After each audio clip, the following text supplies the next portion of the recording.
Hello, it's 8 o'clock on Friday evening and this is the first of our Unique Lives shows.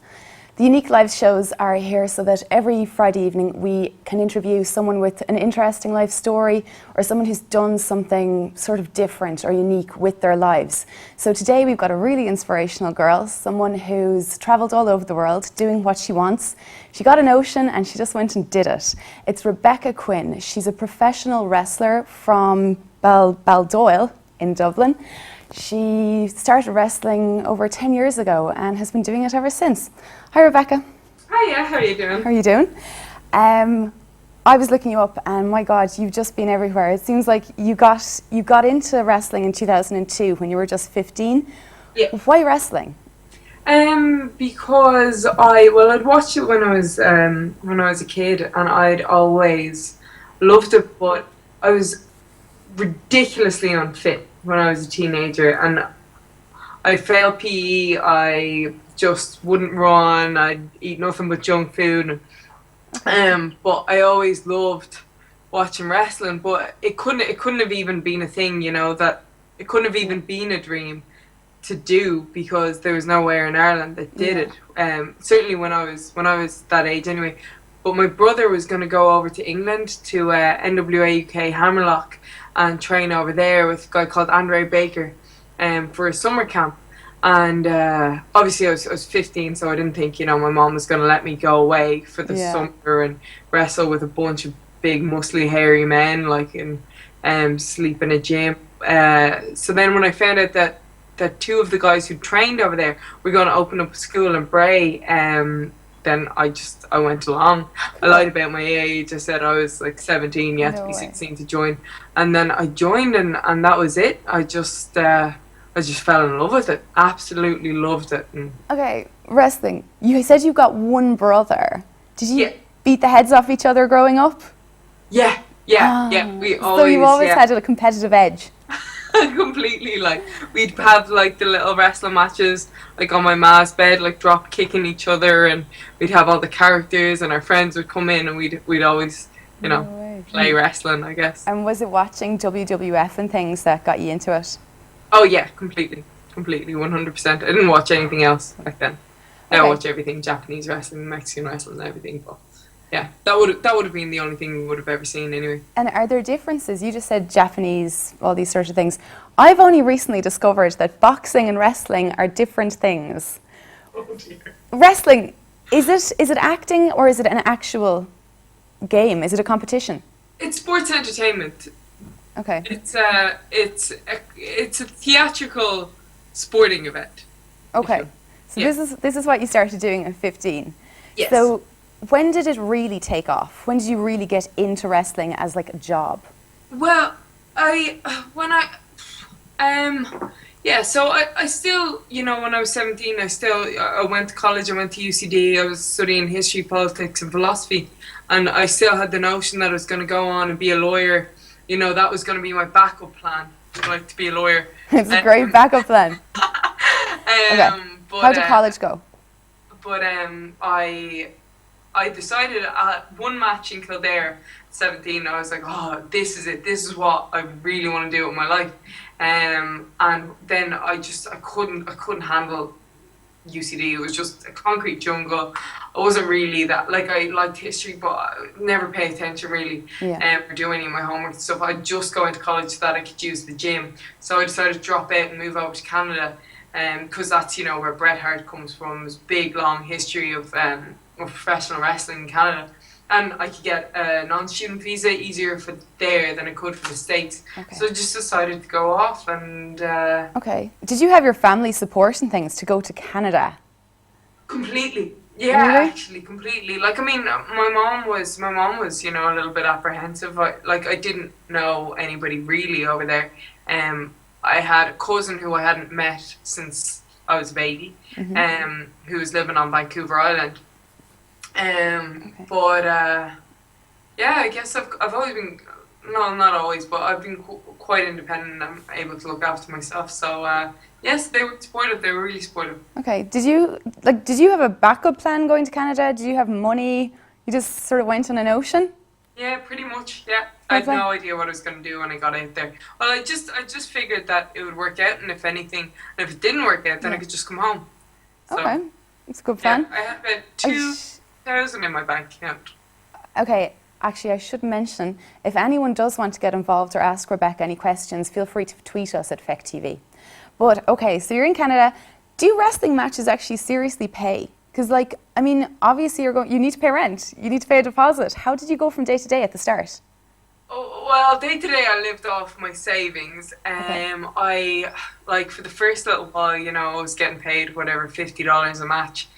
Um, and wrestling Okay. maybe twice a week. So, you know, I lived off protein shakes. I kind of Yeah. slept on friends' couches and stuff when like my money ran out, and then my cousins let me stay with them, so I lived with them in Vancouver Island, and then I got sent off to Japan, and that paid a lot more, doing tours around Japan and over in America and everything like that. So I tour in America as well. And, like, do promoters just spot you and notice you, or had you things planned? No, I had nothing. Like, I really had no plans whatsoever. Promoters, yeah, basically, I mean, the better you are and the more over you get with the crowd, and the more people like you, then you're gonna get booked. Okay, that's interesting. I looked up some of your matches on YouTube. I cannot get over it. There's like tens and hundreds of thousands of views on everything. I think we actually have a video which we can play here. If This one. something we found. Actually, we're not going to play the video, but basically, you get in a ring, you smash chairs on people. This is really, really, really rough. And obviously you did really well in Japan, so I mean, you're pretty used to beating the head off people. Like, smashing chairs. I read one thing about you. You refereed a match in Washington once between Christopher Rysek and Caden Matthews, and it was, you know, fair enough match, but then Rysek won because you smashed a chair across the other guy's head. I was just like, that's not very fair. Are the matches, like, they're all predetermined, are they, who wins? Huh? Are they predetermined who wins the wrestling matches? It's it is. It's like theater. It's Okay. a sport. It's a Okay. kind of You can't entertainment. say, okay. Fair enough. Okay, after Japan and things, what happened for you then? After, well, like, Japan was ongoing, and after Canada more probably appropriately. After Canada, I came back and I was kind of working on the Irish scene or the European scene. I kind of didn't really know what I was going to do with myself, so just because it was a little bit quieter here because there wasn't as much wrestling in Ireland. It's a much bigger thing in America, isn't it, than in Europe and Ireland? Much bigger, although it's getting quite big. Like, it's big in the UK, and it's getting more and more popular in Europe. Although there was a boom period, and maybe now it's quieting off a bit. I was kind of away from it for a while, but from what I can see, it's on the rise again. But yeah, so I got back from Canada. I didn't really know what to do with myself, so I made another backup plan, and I was going to go to Florida and do a personal training course. That would start in September, and that way I could be back in America and I'd be closer to everything. But in the meantime, I got involved in bodybuilding, in figure competitions. And so I started training for that, and kind of with that came really, my body fat percentage got really low. I kind of, enthusiasm was gone for training and everything like that when you're a woman and, you know, your body fat goes that low, and when you're doing such high intense diets and everything like that. So then after that I dropped out of doing that show because I was just so depleted. I just couldn't do it any longer, and I'd lost like the love for wrestling and everything. So it was like emotional more than physical that finished you with bodybuilding. Yes, with bodybuilding. Yeah. Yes. Yes. Well, no, actually, and physical. It was just not the sport for me at all. At all.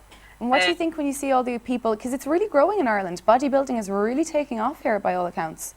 What do you think when you see women getting that into it? Is it healthy? No. Well, I don't think it is. It's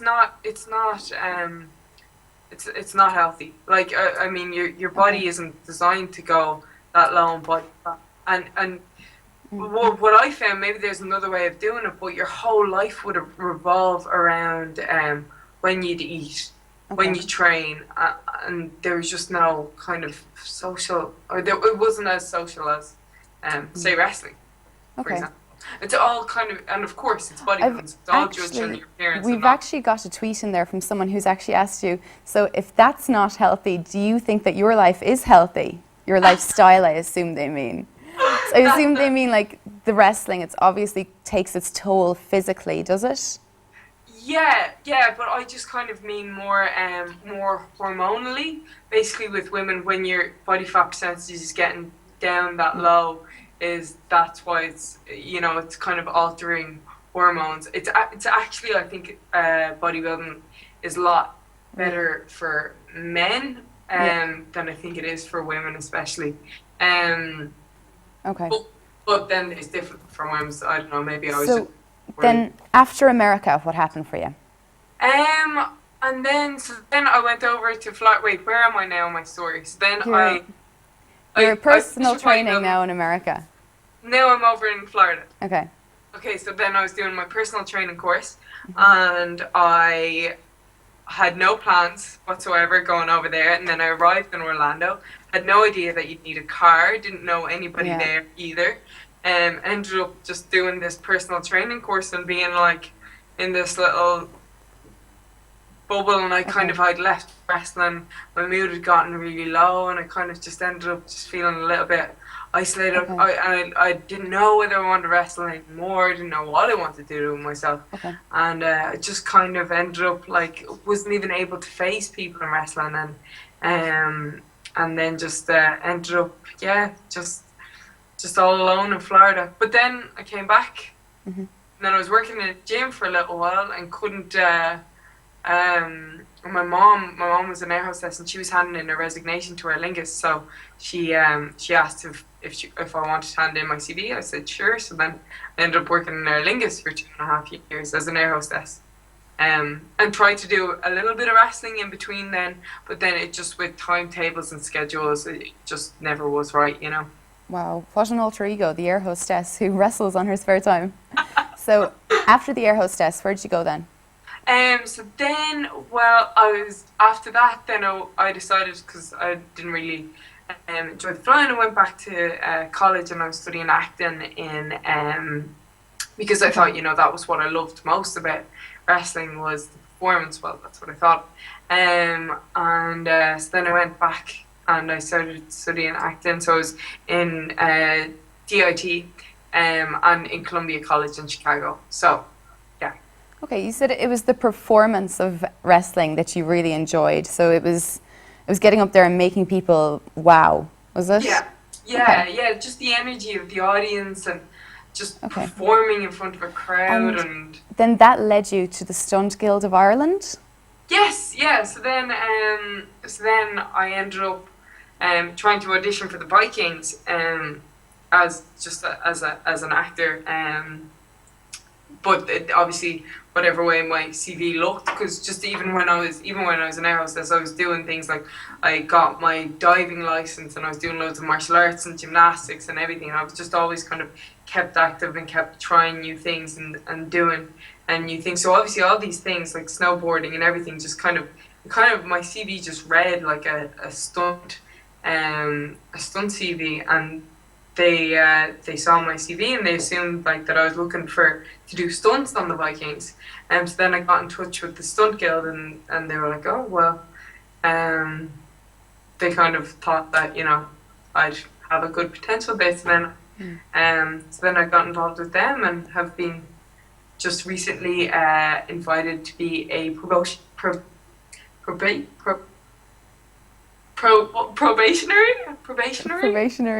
Yes, member. Oh, okay, that's pretty good. There can't be too many women in that, is there? No, there's 3 other girls in the Irish Guild. Very impressive. Quickly, we have another tweet in from someone called John Ricey, who wants to know, do you have a signature move? Or what's your character like? Do you get a character?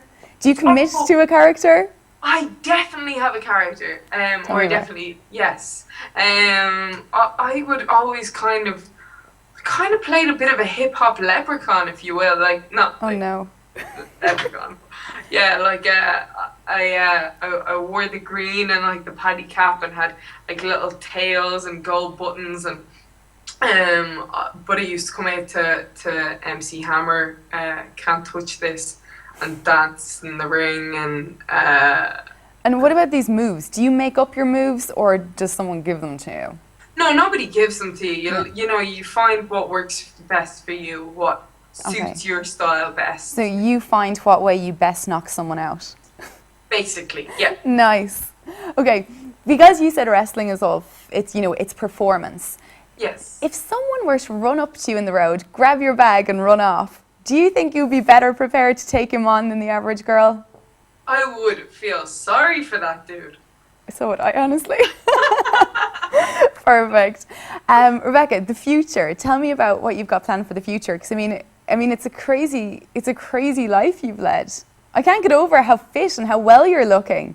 I'm almost disappointed. I was expecting, I don't know, some sort of a bullock to come onto this. I'm really impressed. What does the future hold for you? I mean, you look more like Rosanna Davison than what I was expecting. But what is it? Like, I mean, because you've got the stunts, is it going to be like Bruce Lee, or you've got the wrestling, is it going to be like WWE, or what is in the pipeline? Well, that would be the dream, wouldn't it? To be honest, I want to keep wrestling, and I'm just loving and acting and stunts. Did you see Expendables is one of my favorite movies? Okay. And they're making the Expendables. Nice. So this sort of thing. Dream of mine. Cool. That is a good plan. Irish action heroine. Excellent. And is it Ireland, or do you think it's going to be international? Oh, it's got to be global. It's what? It's got to be global. Fair play to you. You got to dream. Might as well dream big.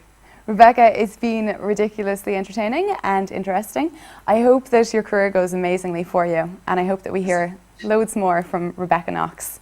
Thanks for joining us tonight, and tune in next week again at 8 when we'll be talking to more people with unique lives. Have a good evening.